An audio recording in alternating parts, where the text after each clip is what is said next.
Më vjen mirë që zgjodhe që të rikthehesh këtu tek Inspire. Nuk kam qenë unë gati për të folur për jetën time. Si të pëlqen ty njerëz sot të t'identifikojnë? Këngëtarja Zajmina, Miss Shqipëria, influencerja, stilistja, arkitektja. Mua do më pëlqente të më flisni vetëm me emër Zajmina. U shpallë Miss Shqipëria në moshën 15 vjeçare. Do më tregosh pak se si ishte ballafaqimi yt i parë me famën. Nëse do kisha edhe një herë veten time në dorë aq të vogël, nuk do ta lejoja kurrë. Dashurinë e jetës tënde e njohe në një moshë shumë të vogël, 17 vjeç. Pastaj rrugët unë tani jam. Pastaj rrugët tuaja u ndan dhe përsëri rrugët tuaja ishin të destinuara të kryqëzoheshin, të bashkoheshin. Luftoj për mua për gjithçka. Zemra ka arsyet që vetë arsyeja nuk e kupton.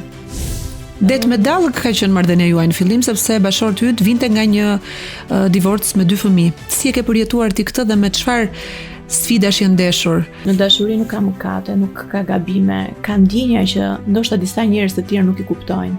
Nuk mendoj që ka një gjë më të bukur, më seksi, më tërheqëse se sa një burrë që lufton për gruan që dashuron. E ke shijuar megjithëse rolin e nënës të shtëpiakes, të gruas së shtëpisë. Asnjë moment nga fëmijëria e fëmijëve të mi. Dua të jem ajo figura e nënës që ata kur të rriten të kujtojnë që dora ime ka qenë gjithmonë bashkë me dorën e tyre. Je e lirë brenda martesës? Ndihesh e lirë? Jam aq e lirë sa as unë as martesa nuk ka. Ke bërë ndonjë trajtim për të mbajtur në formë, base jo për ta përsosur pamjen tënde, se ti shumë e bukur je, ç'të bëhesh më e bukur? Unë se kam kompleks fare këtë të them edhe për pjesën nga ana estetike që mund të kemi bërë edhe prekje në tipare. Cila është kjo prekje? A ka ndonjë ritual, ndonjë sekret bukurie që Zajmina ja sugjeron çdo vajzë? Kur mendja është mirë,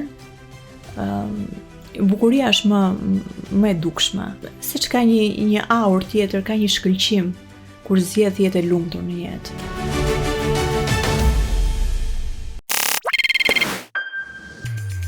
Ke emocion ti Zajmina tani? Po. Ke emocion, ë? Do t'i heqën emocionet, t'i hiqë telefoni se do fillojmë. Shumë faleminderit që ke ardhur një herë. Ti Tiranë Durrës se ke tani kështu si një shëtitje, siç e kam unë nga zyra deri te kliqeni artificial. Po, është fat i madh që jemi kaq afër. Shiko, shumë bukur që mbas kaq shumë vitesh ti rikthehesh, njerëz se na ke munguar. U bë kohë që nuk të shoh as në dalje televizive, as në intervistë dhe është zgjedhje. Më vjen mirë që zgjodhe që të rikthehesh këtu tek Inspire. Të falenderoj shumë sepse më dhe një energji siç ti e ke atë energjinë e mirë. Dhe unë sapo ti më bëre telefonatën, thash po, është vendi i duhur. Ata që janë njerëz të afërt të Zajminës, e din që ti edhe një vajzë që bën një jetë të qetë familjare, shumë të ekuilibruar, që je një mama jashtëzakonisht të përkushtuar ndaj 2 fëmijëve të tu, që je edhe një partnere shumë e devotshme, shumë e përkushtuar. Për gjitha këto do flasim sot në këtë podcast. Un kam shumë dëshirë që ta vë theksin tek pyetja më e thjeshtë: kush është njeriu pas imazhit? Do me thënë, si të pëlqen ty njerëz sot të t'identifikojnë? Këngëtarja Zajmina, Miss Shqipëria, influencerja, stilistja, arkitektja, apo të gjitha bashkë? Të gjitha këto tituj ose role, si mund të quaj që ti sapo përmende, mund të quaj që kanë qenë role që më kanë shoqëruar në të gjithë karrierën time ose në atë çfarë jam unë sot. Por mua do më pëlqente të më flisni vetëm me emër Zajmina. Kush ta ka vënë emrin Zajmina? Ka ndonjë kuptim emri Zajmina, se është emri i veçantë? Emri ma ka vënë babi. Por do doja të thoja diçka për emrin. Një parantezë të vogël të shpjegoj diçka që lidhet drejt për drejt me emrin. Babi ka mbaruar shkollën e lartë për Marinën e Vlorës, po me rezultate shumë të larta dhe i është besuar që në moshë shumë të re, moshë 23 vjeçare, titulli kapiteni i parë. Dhe kur Shqipëria ka qenë një vend shumë i izoluar, si shkak i sistemit të kohës, babi ka qenë njeri i lirë që e shijon të jetën. Babi lundronte në brigje e shteteve fshi edhe për te oqeanit. Dhe ka qenë njeri që e ka shijuar lirin, ka shijuar jetën, aventurat, një njeri me shumë gusto, një njeri me shumë finesë, që i ka prekur ato që ka njerëzit vetëm kishin dëgjuar. Ka prekur kulturat e vendet të huaja dhe krijoi atë botë kuptimin e tij, të cilën e transmetoi edhe tek emrat tanë. Them tanë se dhe emri motrës është emër shumë i veçantë, që po ai e ka vënë, ai e ka zgjedhur. Motra ai quhet Beliola dhe nga italishtja Bella, e bukur, ai zgjodhi këtë emrin e veçantë që ishte i padëgjuar. Ndërsa me emrin tim është një histori tjetër që në vitin që linda unë, ndahet nga jeta vllai gjyshit, i cili quhej Zaim. Dhe familjarët donin që këtë emër të ruani kujtimin e tij me emrin ta vendosin te fëmia i parë që linda, që isha unë. Dhe nëse do lindja djalë do ma vinin emri Zaim. Por linda vajzë dhe sigurisht që do ta përshtasnin në emrin Zaime. Por babi nuk donte këtë, donte sigurisht një emër të veçantë. E modernizoi. Por jo, të duket një emër më modern, por ka rrënjët në histori. Emri Zaimina është një emër i lirë, është nga emrat e parë i lirë. Kam ngelur shumë e impresionuar kur kam vizituar Muzeun Arkeologjik të Durrësit. Në këndin ku janë të listuar emrat e parë i lirë, është dhe emri në latinisht dhe në shqip emri Zaimina. Sa bukur. Ja, hera parë dhe unë që po e dëgjoj. Tash zëri po dritet nga emocionet, po. Po pse u emocionove kaq shumë? E ti sa bukur ke folur. Unë tani jam. Pse je shkëlqyshëm fare, je shkëlqyshëm. Ky abatil është shumë i mirë. Shpërndahet nga Little France, her pas here mund ta freskosh akordin. Sigur po rregullon zërin. U shpallë Miss Shqipëria në moshën 15 vjeçare. Do më tregosh pak se si ishte ballafaqimi yt i parë me famën. Është një fakt shumë interesant. Pra kur kam marrë pjesë në Miss, kam qenë vetëm 14 vjeçë. Si pasojë e motit të keq, finalja e Missit zhvendoset në datën 17 qershor, që përkonte me ditën e ditëlindjes time. Dhe unë ditën e ditëlindjes kam marrë dhuratë kurorën. Më të nga që një dhuratë shumë e bukur për 15 vjetar. Por mendoj që pse e shoh në këndvështrim tjetër. Vajzat në moshën 15 vjeçare mendoj se por janë në rritje. Janë në rritje emocionale, janë në rritje mendore, janë në rritje personale. Është një moshë që bukuria nuk përputhet me pjekurinë. Është një moshë që mund të bësh shumë gabime. Dhe në momentin që ti je tashmë e afirmuar në këtë botë që është shumë e egër, gabimet që ti janë njerëzore, por ti tash i merr këtë riskun edhe këto gabime të bëhen të marrin automatikisht shkojnë në qendër të vëmendjes. Do e lejoje ti vajzën tënde të merrte pjesë në një spektakël bukurie? Sot, në qoftë se do kishte dëshirë dhe pasion të merrej me modën dhe të eksperimentonte? Them që unë në mënyrë kategorike, nëse do kisha edhe një herë veten time në dorë aq të vogël, nuk do ta lejoja kurrë. Çfarë të mori dhe çfarë të dha ajo kuror? Sigurisht që të jep shumë gjëra, të hap shumë dyer, të krijon shumë kontakte.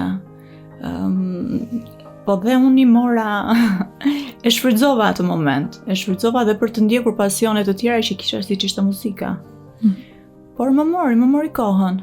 A është bukuria në fakt një pasaportë që të hap shumë dyer? A ke qenë ti një njerëz që i ke jetuar privilegjet e të qenit një vajzë shumë e bukur, më e bukur e gjitha vajzave shqiptare, apo ka qenë një pengesë, i ke marrë më shumë kosto, keq kuptime, paragjykime? Sigurisht për kohën i kam marrë. Nuk mund ta mohoj këtë gjë, sigurisht unë kam marrë nga ai status, patjetër. Ka qenë ishte më e privilegjuar, ishte në qendër të vëmendjes, ishte e kërkuar se hapeshin dyer të tjera, hapej modelingu, hapeshin siç mu hap edhe muzika. Por mendoj që në një moshë aq të vogël kur femra duhet të ndërtohet, duhet të marrë kohën e vet për të ndërtuar veten, për të formuar mendimin, për të kuptuar se çfarë do të bëhet në jetë, për të fituar atë vetbesimin. Shiko, një konkurs bukurie nuk është gjithçka. Që ti mendon që po vlerësohesh për pamjen tënde të jashtme. Dhe kjo është një gabim shumë i madh. Një femër e bukur nuk mund të shkojë bukuria pa inteligjencën, pa formimin. Duhet jetë shumë dimensionale i gjitha. Çfarë ka mbetur nga Zaimina e vogël brenda teje? Nëse do flisje me Zajminën fëmijë, çfarë do më thoje? Pjesa e ndjeshmërisë, unë jam njeri shumë emocional, shumë njeri që jam e lidhur shumë me njerëzoren, edhe kjo pjesa e ndjeshmërisë nuk më largohet kurrë. Thonë gjithmonë që kur kafshët dhe fëmijët na afrohen, ata e ndjejnë energjinë e mirë njerëzore. Ti si e ke marrëdhënien me fëmijët dhe me kafshët? Unë në shtëpi, nuk e di nëse ti e di këtë gjë, unë kam krijuar një kopsh zoologjik. Vërtet? Jo ta bëra rastësisht të pyetje, nuk di gjë. Unë jetoj në një një shtëpi private, se duke qenë se jetoj në fshat më pëlqen më shumë të jetë te kjo shtëpia private. Ku fëmijët e mi janë të rrethuar nga pulat, nga gjelat e detit, jo nga këta që therin për festa, po gjelat i kemi të shtëpisë. Nga rosa, nga pata, që i kemi krijuar kështu pellgje të vogla që dhe ti shikojmë kur lahen. Sa bukur. Kam një ambient tjetër po të jashtëm, që është goxha sipërfaqe e madhe. Këtu hyn pasionet e burrit, që është koleksionist kanarinash, zojsht të ndryshëm, të shumëllojshëm. Pastaj kemi nga këndi pishinës, me pamje nga pishina, kemi majmunin ton të bukur. Dëgjoj, unë pas kam rënë pikës me këtë pyetje që bëra. Këtu pas kemi vërtet një fermë. Kemi dhe kafshët shtëpiake pastaj, që macen, maçokun, kemi peshk, kemi qenushi për fat të keq nuk na jeton më. Por do të thënë që unë fëmijëve këtë lidhjen me kafshën e kam shumë të rëndësishme dhe ne jemi të gjithë në familje jemi shumë të lidhur me kafshën. Janë një antistres i mirë apo jo? Shumë. Po marrin shumë kohë, duan dhe ata dashurinë e tyre. Mos pyet, mos fol. Një seks simbol mund të jetë i keq kuptuar, po na del një si Kim Kardashian që është simboli i seks simbolit të kohëve që ne jetojmë sot, me ato format e saj ashtu siç është ajo, që ka aq ndjeksa sa ka, që ka atë pasuri që ka dhe që fiton Barack Zemin, që është një nga provimet më të vështirë të shtetit Kalifornisë. Kjo shëmbe dhe thyen mitin në gjithë kuptimin e fjalës që kur je seks simbol mund të jesh edhe një vajzë me mend. Amerikanët e kanë shumë bukur beauty and brains, edhe të bukura dhe me tru. Që kur e thua fjalën seks simbol, është një fjalë që ty si figurë të redukton, të përgjysmon. Nëse ti je një figurë e plot, ti në momentin që shihesh vetëm nga ana jote e pamjes, nga ana jote jashtme, ti automatikisht je një njeri i reduktuar, një njeri i përgjysmuar. Më beso, nëse do kishte kamera shtëpia ime, do ja kisha kaluar. Çfarë do shihnin njerëzit aty që s'e kanë parë dot në kaq vite? Vetëm, shiko, nuk do shihnin as pak kështu gjëra të tmerrshme. Luftra apo këto dramat. Vetëm gjëra të bukura, se unë jam njeri shumë solar. Unë të dy, domethënë dhe unë dhe im shoq jemi të dy binjak njerë dhe na karakterizon pjesa e natyrës karizmatike, kemi shumë batuta, domethënë e duam këtë jetën e qeshur. A të ka kushtuar bukuria në marrëdhënie me gratë të tjera? Ftohtësi në marrëdhënie, miqësi që thyen, zili, konkurencat të nëndeshme, intriga. Gratë siç janë mikeshat më të mira të grave janë ndonjëherë darmikët më të mëdha të grave. Janë më të rrezikshme se burrat ndonjëherë. Nuk e di se si ka qenë jeta jote në këtë sens.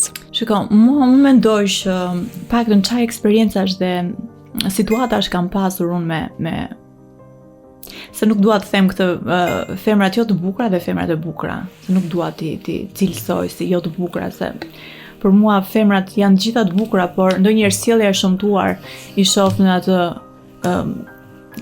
etiketimin si femër jo të bukur, por në çka kam pas situata që më kanë lidhur me vajza shumë të bukura, kam pas një dashamirësi dhe një shpirt të bukur, një komunikim, nuk e di, jam ndier shumë ndryshe me vajzat që kanë qenë të bukura. Por është edhe kjo kategoria tjetër e vajzave që kanë pasigurinë në veten e tyre, që ndoshta nuk është se nuk të duan ty, po nuk, domethënë shikojnë atë që nuk janë dot. Po, atë pjesën që nuk bëhen dot ose nuk janë dot si ty.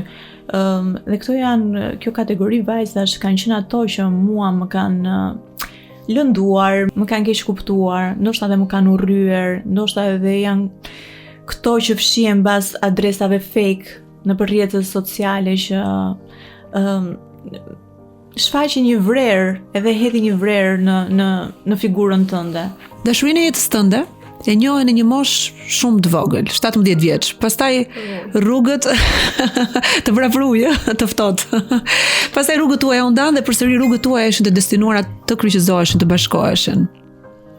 Kur e kuptove ti gjatë jetës tënde që ai ishte burri i jetës tënde, njeriu i dur dhe u dorëzove dhe the, le të fluturojmë bashkë? Kur më zgjati dorën dhe tha, je zgjedhja ime. Kur luftoi për mua për gjithçka. Pra ai e shikonte jetën me mua dhe unë mendoj që bëra zgjedhjen e dur në jetën time. Çfarë ke kërkuar gjithmonë tek një partner që Klodi e ka? Është një shprehje e bukur që mua më pëlqen shumë, që thot, një burr i vërtet femrën e tij e bën të lumtur. Pjesa tjetër e bën të fortë. Unë isha një femër e fortë, pa diskutim, se kam qenë shumë e re kur kam krijuar atë pavarësinë time ekonomike në një moshë fare të re. Pra, gja isha një vajzë e fortë.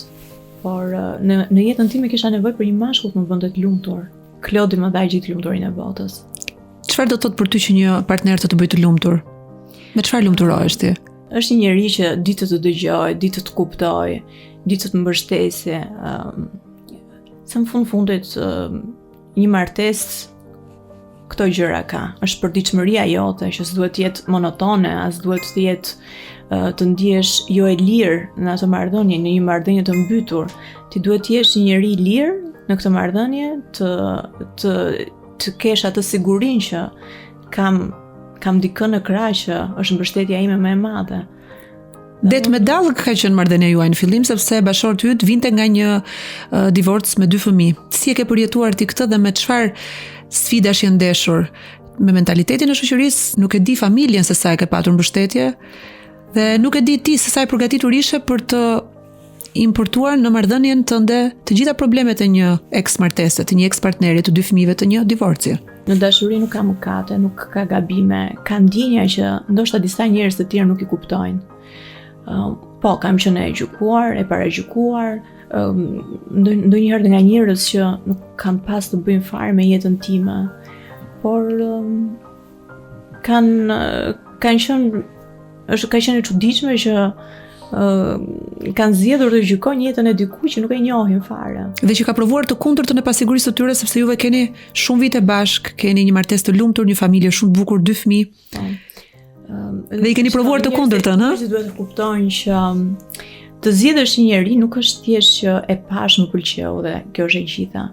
Nëse zgjedh të dashurosh dikë, kjo është më e fortë. Do të thënë nuk është vetëm pamja. Është momenti kur ti ndoshta ndonjëherë edhe e humbet edhe pjesën e të menduarit me një logjik. Por këtu, do të thënë, edhe vetë zemra nuk pyet më trurin. Dhe thonë që është një shprehje e bukur që thotë zemra ka arsyet që vetë arsyeja nuk i kupton. Prandaj unë me kaq dua ta lër që mos të gjykojnë, sepse gjërat bëhen me zemër. Vetë personi që zgjedh e di më mirë, a ndihet keq, a është i lumtur apo s'është i lumtur në këtë marrëdhënie. Nëse një njeri është i lumtur, atëherë pse duhet gjykohet, pse duhet paragjykohet, pse duhet të futen të tjerë që nuk kanë lidhje në këtë histori, qoftë e bukur, qoftë, nuk e di, që të jenë pjesë e kësaj historie kur nuk kanë të bëjnë në këtë histori. Ti ishe një vajzë beqare, e bukur, e lirë, prindrit të thoshin të zgjidhje diçka më pak të komplikuar për jetën tënde në matematikën e logjikës së prindërve, që janë gjithmonë protektiv ndaj fëmijëve. Kishe ti frikë nga problemet me cilat do haseshe në këtë raport që s'ishte fare i thjeshtë? Kishte disa sfida? Njerëzit duhet kuptojnë që të zgjedhësh një njerëz nuk është vetëm, nuk është historia e keqe vetëm nga mënyra si e përshkruan, por unë zgjodha një njerëz që është shumë i përgjegjshëm, një njerëz që është që familjen e ka në plan të parë. Tani, te kjo pjesa e të kaluarës, unë mendoj që njerëzit duhet të kenë një mundësi të dytë në jetë për të qenë të lumtur. Por në këtë zgjedhje që bëjnë pas një divorci, kjo marrëdhënie mes këtyre dy ish-partnerëve, unë mendoj që nuk duhet të ketë ndarje. Duhet të trajtohet si një formë tjetër raporti, si një raport që duhet të jetë shumë bashkëpunues, një raport që për të mirën e dy fëmijëve duhet të ketë komunikim, një raport që duhet të ketë mirëkuptim, që çdo gjë të dëgjohet, të diskutohet, të flitet, nuk mund të jetë një raport i mbyllur, i prerë me thik. I prerë. Por duhet ketë një vazhdimsi, në një formë tjetër, por duhet ketë. E disa bukur e thënë këtë. Se kemi shumë nevojë të dëgjojmë histori emancipimi, histori ku dialogohet, ku nuk ka konflikt, ku nuk ka hakmarrje, ku nuk ka helm, ku nuk ka cut off, preje dhe mbyllë. Patjetër që treni i jetës vazhdon, por dashuria merr një trajt të re. Dhe kur ka dy fëmijë në mes, nuk shkputen kur raportet përgjithmonë, në fakt, për hir të së vërtetës. Ti si dihesh ndonjëherë kur je rrethuar nga 4 fëmijë, 2 të rritur dhe 2 të vegjël? Unë gjithmonë kam shumë e bukur kjo, sepse unë vetë gjithmonë kam ndërruar familje të madhe. Mama me shumë fëmijë. Po, mama me shumë fëmijë. 2 i bëra vetë, 2 i kisha, dhurat. Kështu që e kam formuar atë familjen e madhe që kam ndërruar. Si shkon ti me vajzat e partnerit tënd? Jam shumë kurioze të di si të shikojnë ty ato. Vajzat e partnerit tim tashmë janë të rritura. Unë kam një marrëdhënie shumë të bukur me to. Një marrëdhënie si shoqe, si motra, sepse të tillë marrëdhënie ka ndërtuar dhe im shoq me to. Do të thënë nuk është thjesht një baba vajzash, po është një baba që ka ndërtuar një raport mrekullueshëm, një raport që diskuton, një raport që është shok, një raport që ato e kanë mbështetje. Dhe për mua ka qenë shumë e lehtë kjo pjesa, sepse komunikimi ka ardhur shumë natyrshëm. Dukesh sikur ti je vërtet dashuria perfekte e këtij djali që donte vërtet një shans të dytë lumturie, dhe ndërsa shoqëria është shpesh skeptike për zgjedhjet e dyta mbas një martese, për martesat e dyta, për historitë e dyta, për dashuritë të reja, mbas një divorci. Po në fakt ju keni konfirmuar që kur dashuria është e vërtetë dhe e madhe, ja vlen pra të rrezikosh, se ekuilibrat rigjehen. Ju jeni simboli kësaj. Ekuilibrat, nëse është gjithmonë dashamirësia dhe ai sensi mirë për të mbajtur një marrëdhënie unike, për të mbajtur një marrëdhënie të fortë, për të patur atë empatinë e pjesës që duhet të jetë patjetër dashuria te kjo pjesë. Asnjë s'duhet vuajtë kjo marrëdhënie. Të gjithë duhet të pranojmë gjërat siç janë, por duhet të punojmë fort që kjo marrëdhënie për të gjithë të jetë e shëndetshme. Çfarë dua të them? Dua të them që të gjithë kanë bërë në këtë marrëdhënie, të gjithë kanë bërë një rol shumë të mirë, një punë shumë të mirë. Si partnerim me vajzat, gjithashtu dhe nëna e 2 vajzave të partnerit tim. Edhe shumë bukur që të gjithë kanë një rol. Kanë një rol që të arrihet harmonia, të arrihet kjo balanca që askush mos dëmtohet. Në qenë se më kujtove harmoninë, dhe unë e them gjithmonë këtë pjesë që ne jemi si një si e shoh në sytë e mi këtë marrëdhënien tonë. Më duket gjithmonë si një orkestër e madhe, ku secili luan atë instrumentin e tij dhe bashkë formon atë harmoninë e bukur që quhet dashuri. Është e drejta gjithë secilit jetë i lumtur. Jeta është një rrugtim shumë personal, kështu që të gjithë në harmoni, po të gjithë në jetën e tyre.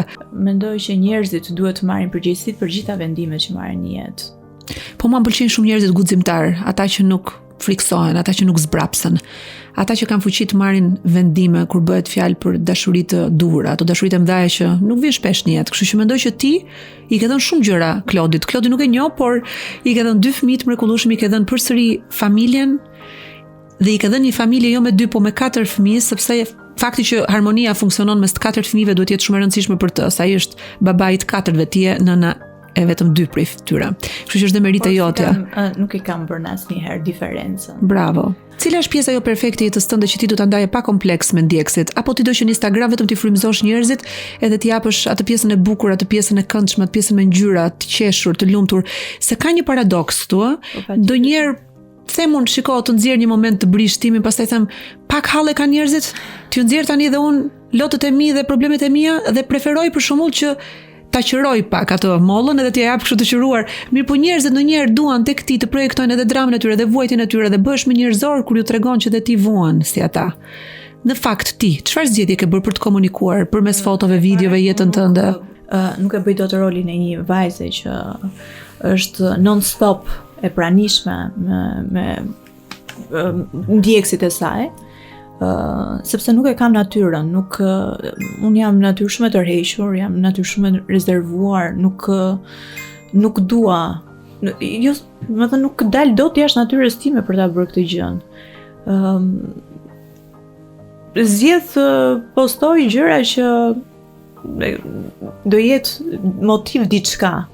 Nuk është se është përditshmëria ime. Përditshmëria ime Alketa është shumë e thjeshtë. Mua më sheh kudo. Më sheh në shkollë që shoqëroj fëmijët. Më sheh në market që bëj pazar. Më sheh në terren me punën time.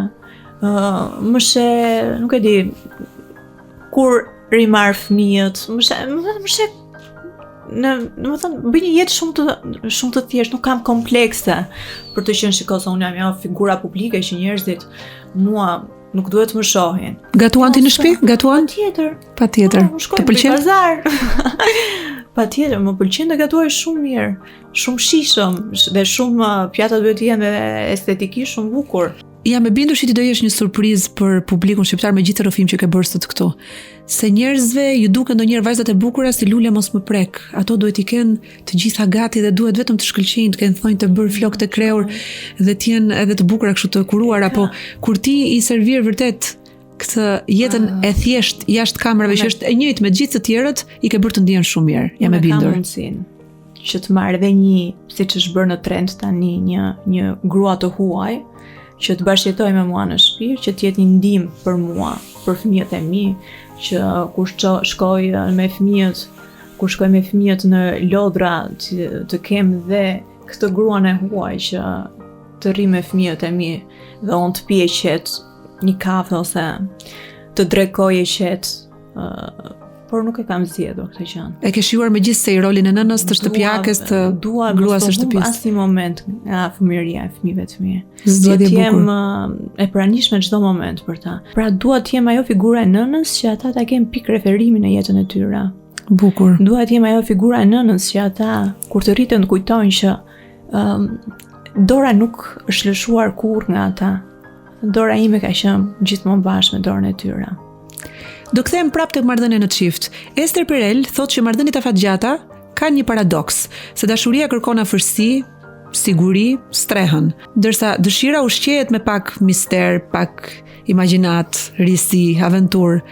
Tani në një prej librave të saj Mating in Captivity, ajo eksploron pikërisht këtë tension dhe ngre këtë çështjen si ta bëjmë erotikën që të funksionojë dhe të ndizet brenda strehës dhe shtëpisë.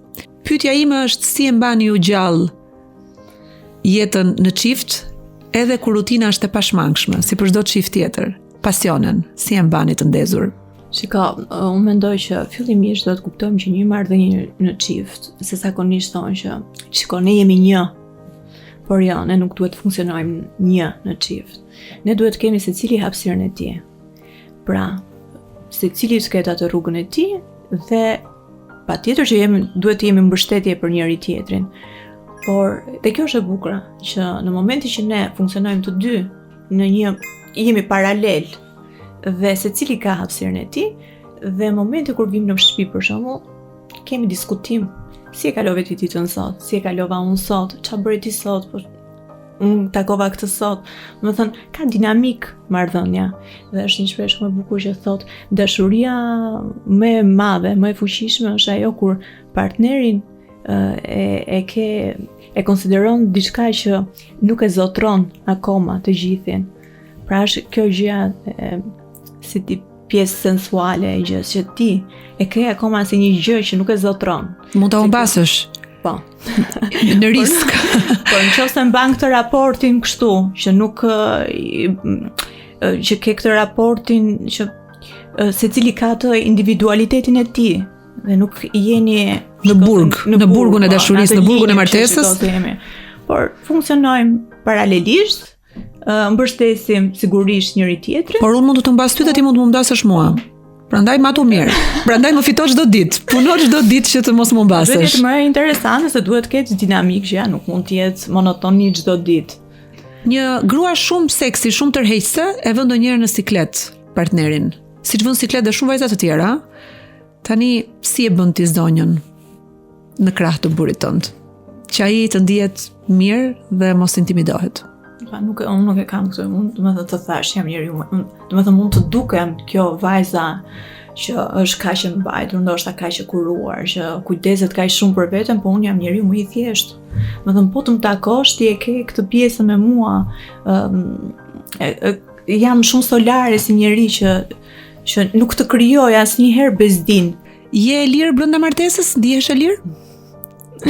Jam aq e lirë sa as unë as martesa nuk kam.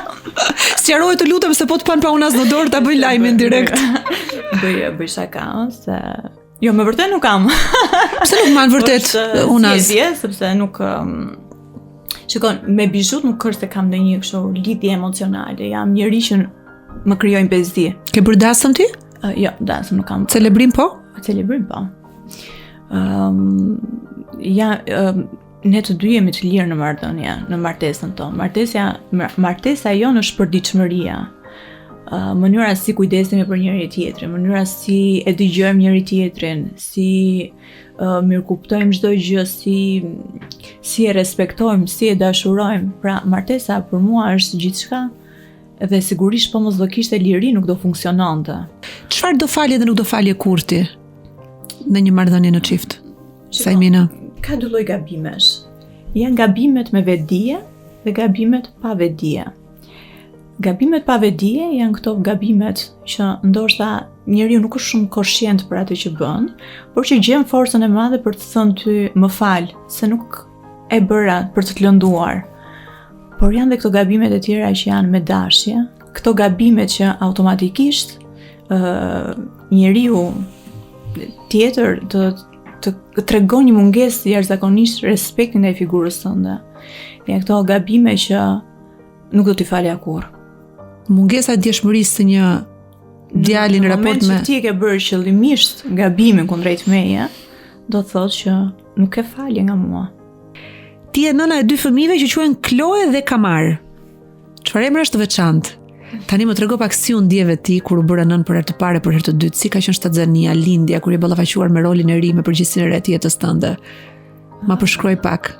Unë çfarëdo fjalë të them për fëmijët e mi, e di që do ishte shumë pak dhe shumë e varfër para asaj që unë realisht ndjej dhe dashurisë që kam për ta. Është gjë më e bukur që kam në jetë. Është dashuria më e madhe që kam në jetë. Më kam plotësuar figurën time në të gjitha dimensionet. Unë jetoj për ta, është nuk e di. Nuk e di si pas kam ekzistuar më përpara pa dy fëmijët e mi.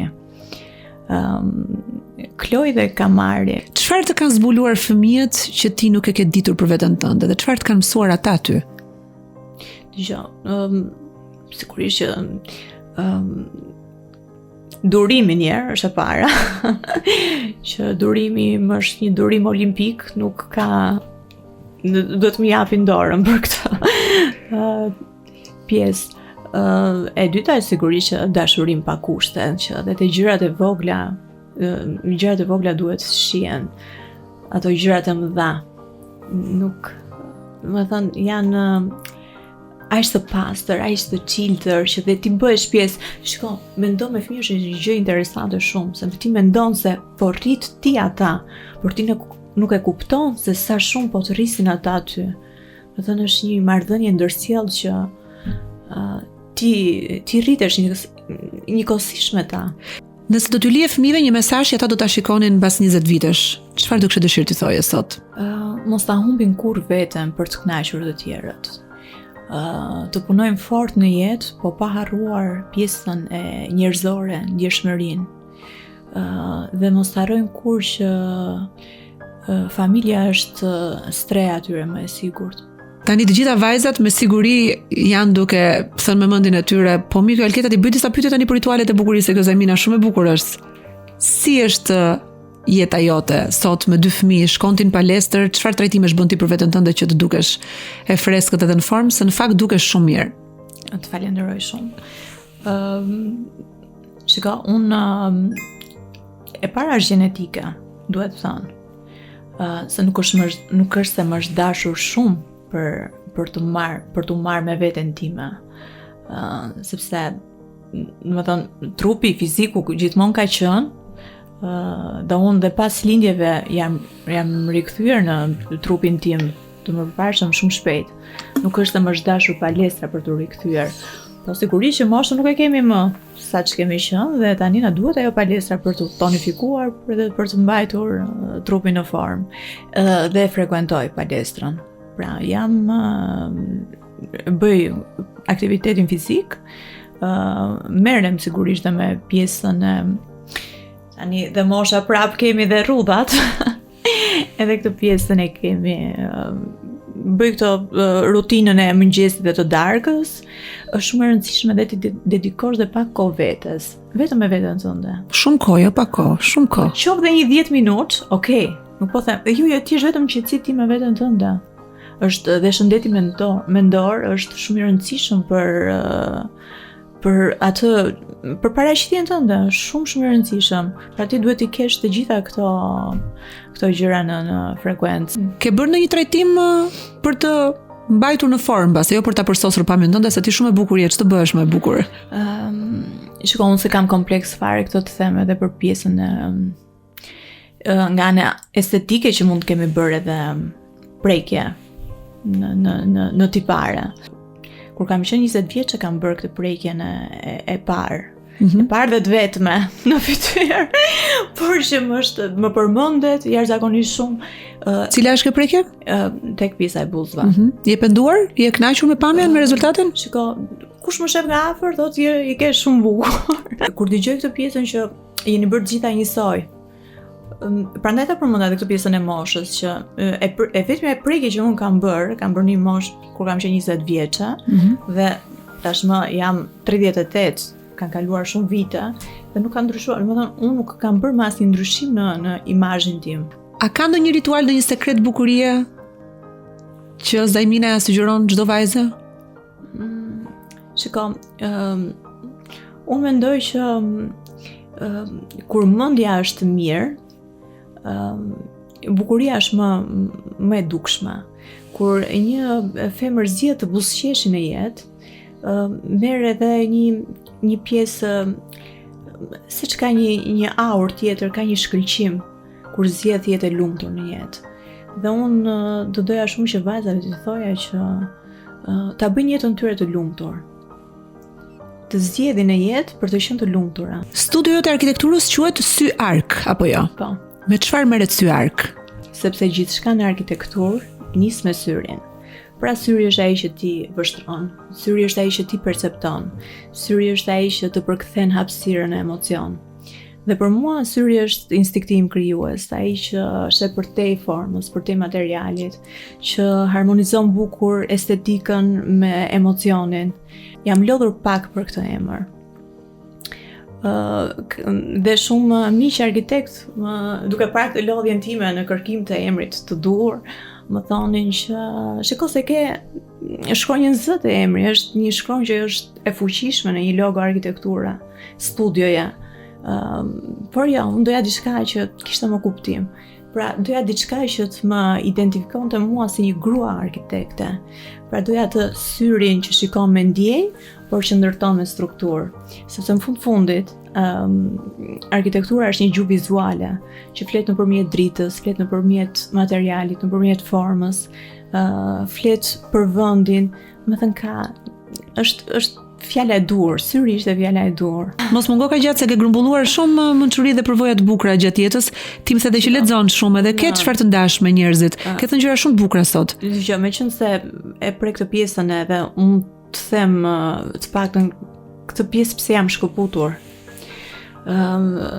Jam shkëputur dhe është një shkëputje goxha e gjatë. Unë jam diplomuar në vitin 2015 për arkitekturë.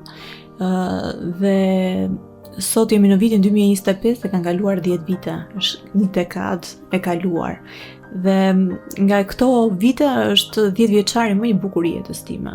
Dhe këto vite i kam konsideruar si shkallë që kam gjetur për të nxjerrë atë versionin më të mirë vetes time. Vite investime për personal. Po. Dhe mendoj që unë kam refuzuar shumë intervista nga telefoni im ka rënë për intervista, thjesht unë kam zgjedhur të refuzoj sepse nuk kam dashur më të shfaqem si me shumë respekt për gjithë gazetarët dhe miqtë e mi gazetar që më kanë ftuar dhe më kanë konsideruar pa diskutim. Për gjithë jam shumë mirënjohës dhe i vlerësoj shumë të gjithë, por thjesht nuk kam qenë unë gati për të folur për jetën time. Sepse kam qenë gjithmonë kjo vajza e muzikës, kur do dalin këngë të reja, por doja të i thoja, domethënë, unë dua që njerëzit të njohin jo Zajminën e pasioneve, por Zajminën e profesionit që ka, pra ajo që ka ndërtuar figurën e saj. Dalja e fundit televizive Zajminës ka qenë Dancing with the Stars i parë që kanë prezantuar unë, kanë kaluar vërtet shumë vite që atëherë. Dhe që atëherë ti ike si një meteor. Tani unë është rikthyer. Unë nuk është se kam qenë e pranishme. Kam qenë rrjetet sociale i kam përdorur si dritare për të marketuar kontrata që unë kam pas me firma të ndryshme. Por që vetë 100% nuk kam qenë ai që kam dashur të jem.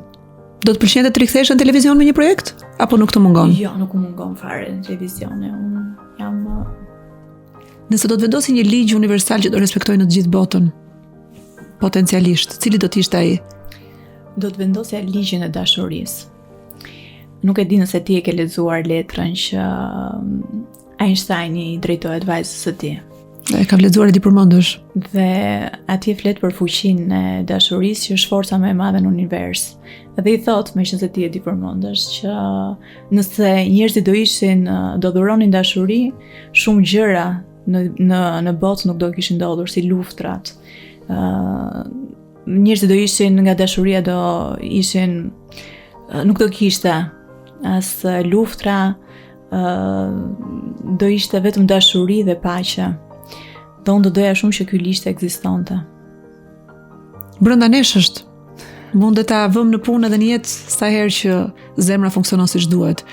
Sajmina, faleminderit shumë për këtë intervistë.